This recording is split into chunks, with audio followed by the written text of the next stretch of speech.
c'est cette question de la ville inclusive. Et derrière cette notion, il y a l'idée de ne laisser personne au bord du chemin.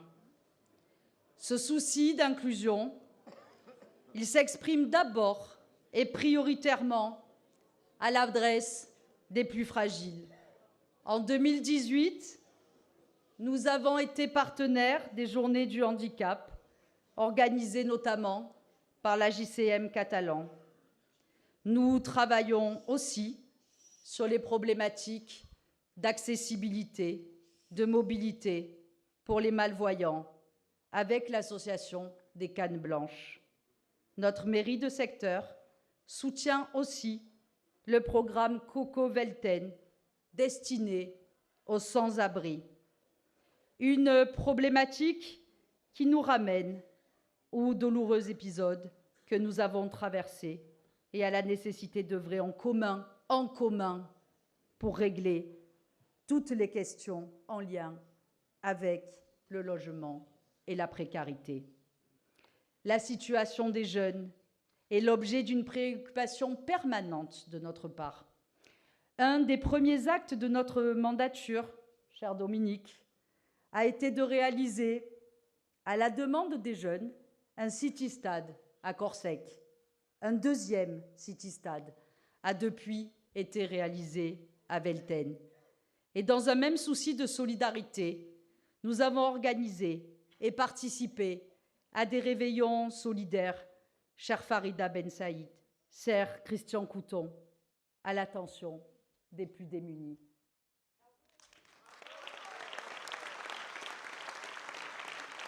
Nous accueillerons 2 fois par semaine en 2019 le secours populaire dans notre mairie de secteur, en lien avec la cellule sociale que nous avons créée dès notre arrivée.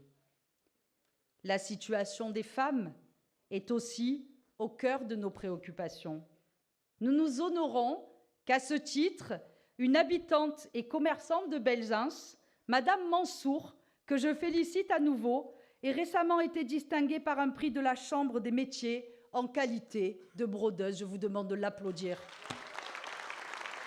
Bravo, Madame Mansour. Et j'ai de bonnes raisons de penser que nous pourrions aussi bientôt nous réjouir de l'installation d'une couveuse Made in Belzins destinée à l'artisanat et portée par l'Association des commerçants de Belzins.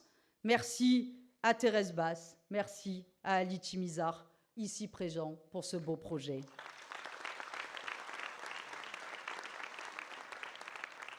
Autre acte fort à l'échelle de notre mairie de secteur, faire de la culture un facteur majeur de renaissance et de développement de notre centre-ville.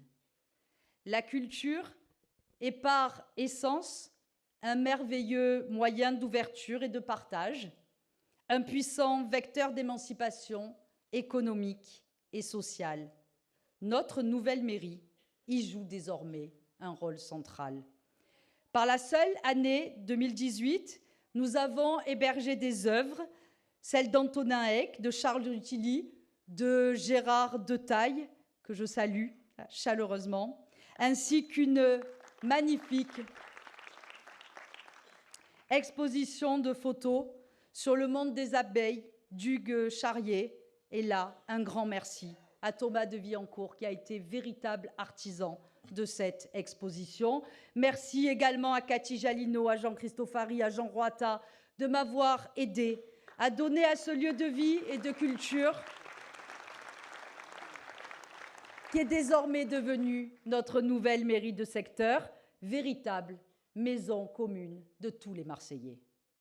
Ce développement culturel est indissociable du cadre patrimonial et architectural qui s'offre à tous les Marseillais et aux touristes de plus en plus nombreux.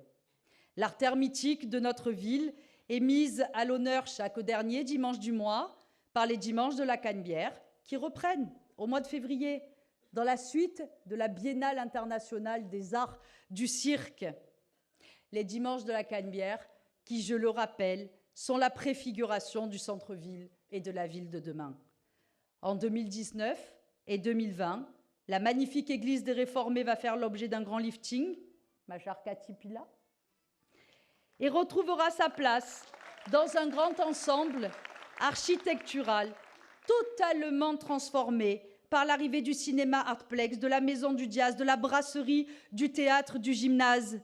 L'objectif final étant la création d'un véritable quartier des arts, avec les terrasses, avec le conservatoire, avec l'université. Alors merci, merci à Martine Vassal pour ce soutien dans ce beau projet.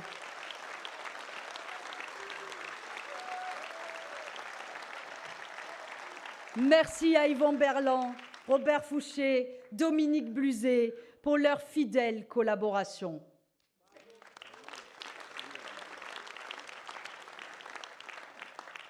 Les quartiers du 7e sont à l'unisson avec la somptueuse abbaye de Saint-Victor, le palais du Pharaon, où nous avons le bonheur de nous retrouver ce soir, le fort Saint-Nicolas, le Marégraphe ou encore la tour des Catalans. Tous ces monuments racontent un petit bout de l'histoire de notre ville. Et bientôt, nous pourrons présenter à la concertation la requalification complète du jardin des vestiges de la Corderie, départ d'un beau parcours patrimonial, un projet sur lequel ma chère Céline Philippi, tu t'es largement engagée.